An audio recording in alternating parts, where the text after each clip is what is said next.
दोस्तों, Titanic ship अपने समय का सबसे बड़ा जहाज था। इस शिप का पूरा नाम रॉयल मैन शिप यानी कि आरएमएस टाइटैनिक था। इस शिप को इस तरह से डिजाइन किया गया था कि इसमें 2224 लोग यात्रा कर सकते थे। इस शिप को बनाने का जिम्मा व्हाइट स्टार लाइन कंपनी को दिया गया था, जो कि एक ब्रिटिश शिपिंग कंपनी थी, और इसे लगभग 3000 वर्कर्स की टीम ने मिलकर तैयार किया था। और इसे बनाने में 9 मजदूरों की जान भी चली गई थी। 40 वर्कर गंभीर रूप से घायल हुए थे। उस वक्त इस शिप को बनाने में लगभग 48 करोड़ रुपए का खर्चा आया था, जो कि उस समय के हिसाब से काफी ज्यादा था। दोस्तों, ये जहाज 10 मंजिला जहाज था। ये शिप अपने आप में अटलांटिक में बसा एक छोटे से शहर की तरह लगता था। इसकी सबसे खास बात यह थी कि ये दुनिया का सबसे तेज चलने वाला जहाज था, और इसमें जो सीटी लगी थी उसे 15 किलोमीटर दूर तक सुना जा सकता था।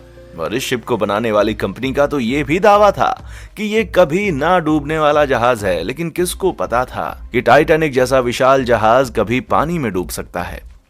ऐसे में ये सवाल तो सभी के मन में आया होगा कि आखिर उस रात ऐसा क्या हुआ कि दुनिया का सबसे मजबूत जहाज पानी में डूब गया। आइए जानते हैं। दोस्तों, टाइटैनिक के बनने में 3 साल का समय लगा था, और टाइटैनिक को बनाने में उस समय सबसे महंगे एडवांस टेक्नोलॉजी का इस्तेमाल किया गया था। 1 अप्रैल 1912 को टाइटैनिक शिप समुद्र में एक्सपेरिमेंट के लिए छोड़ दिया गया, जिसके बाद टाइटैनिक ने अपने एक्सपेरिमेंट में बेलफास्ट से आयरिश रिवर तक समुद्र में 150 किलोमीटर की स्पीड से सफर तय किया।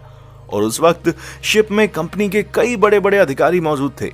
जिसके बाद उसी दिन शाम को 7 बजे टाइटैनिक बेलफास्ट वापस लौट आया और एक्सपेरिमेंट को सक्सेसफुल माना गया। मैं आपको यह भी बता दूं कि एक्सपेरिमेंट सक्सेसफुल हो जाने के बाद 2 अप्रैल 1912 को टाइटैनिक को यात्रा के लिए ऑफिशियली लॉन्च कर दिया गया, और इसी के साथ टाइटैनिक ने इतिहास के पन्नों में अपना नाम दर्ज कर लिया। टाइटैनिक तो अपनी पहली यात्रा से पहले ही ज्यादा पॉपुलर हो चुका था, क्योंकि उस समय टाइटैनिक का मुकाबला कोई और जहाज कर ही नहीं सकता था। टाइटैनिक में ए क्लास, बी क्लास और सी क्लास के रूम मौजूद थे। यात्रा करने के लिए फर्स्ट क्लास का टिकट 2,70,000 का था, सेकंड क्लास का टिकट 1 लाख का, और थर्ड क्लास का टिकट 20,000 का था। इसके अलावा टाइटैनिक में यात्रियों की हर सुविधाओं का सारा ख्याल रखा गया था। जी हाँ, इसके अंदर एक सुंदर swimming pool, yoga room, expensive cafe with veg and non veg खाना, एंटरटेनमेंट के लिए गेम्स भी मौजूद थे। इसमें नहाने के लिए तो एक एक्सपेंसिव टर्किश बाथरूम भी मौजूद था, जो कि काफी ज्यादा लग्जूरियस था। इसमें सबसे ज्यादा एडवांस इलेक्ट्रिसिटी सिस्टम भी लगाया गया था। और इतना ही नहीं दोस्तों, फर्स्ट क्लास और सेकंड क्लास के लिए 2 अलग अलग लाइब्रेरी भी मौजूद थी।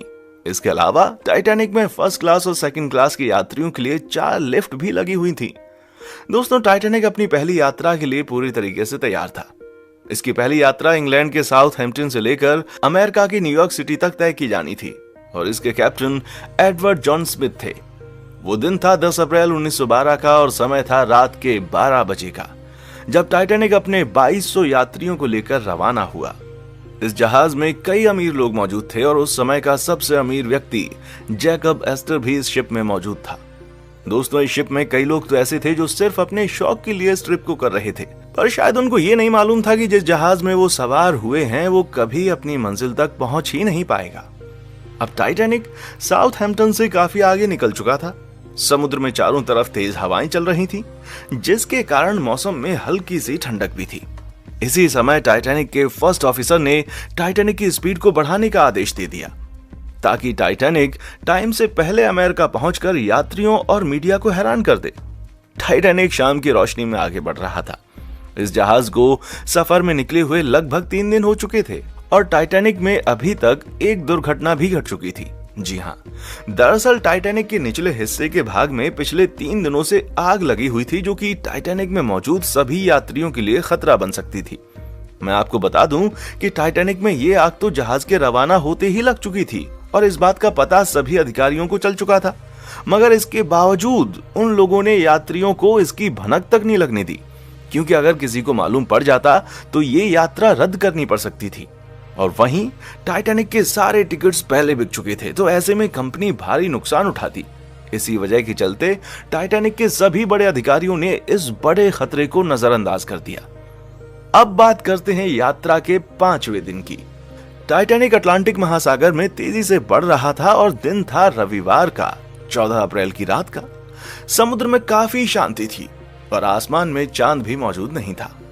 चांद न होने के कारण आसमान में घना अंधेरा छाया हुआ था और शिप के कैप्टन को सामने का कुछ भी दिखाई नहीं दे रहा था।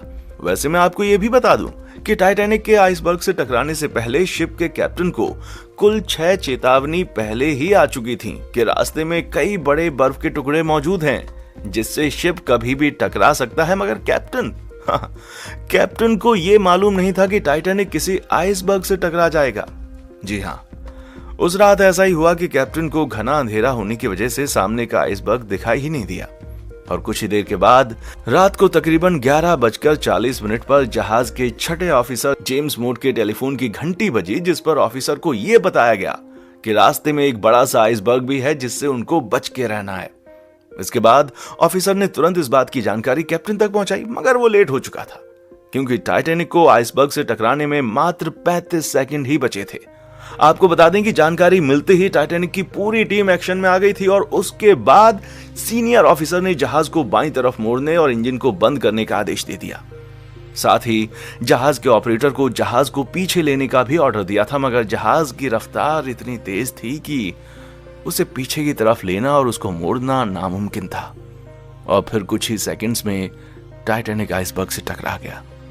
आपको बता दें कि टक्कर के दौरान शिप का वो हिस्सा आइसबर्ग से टकराया था जिसमें पहले से ही आग लग चुकी थी और आग लगने की वजह से सारा मेटल कमजोर हो चुका था, जिसका नतीजा ये निकला कि टाइटैनिक के निचले हिस्से में छेद होना शुरू हो गया और शिप के नीचे के कमरों में धीरे धीरे करके पानी भरना शुरू हो गया था। उस समय टाइटैनिक में मौजूद सभी यात्री लगभग सो रहे थे, मगर इस दुर्घटना के बाद ऑफिसर्स ने सभी सोए हुए यात्रियों को जगाया और उन्हें लाइफ बोट पर जाने के लिए कहा। दोस्तों, वैसे तो हर जहाज में यात्रियों की सुरक्षा के लिए 40 लाइफ बोट का होना जरूरी होता है, मगर हैरानी की बात यह थी कि टाइटैनिक में सिर्फ 20 ही लाइफ बोट मौजूद थे, क्योंकि टाइटैनिक को कभी ना डूबने वाला जहाज माना गया था।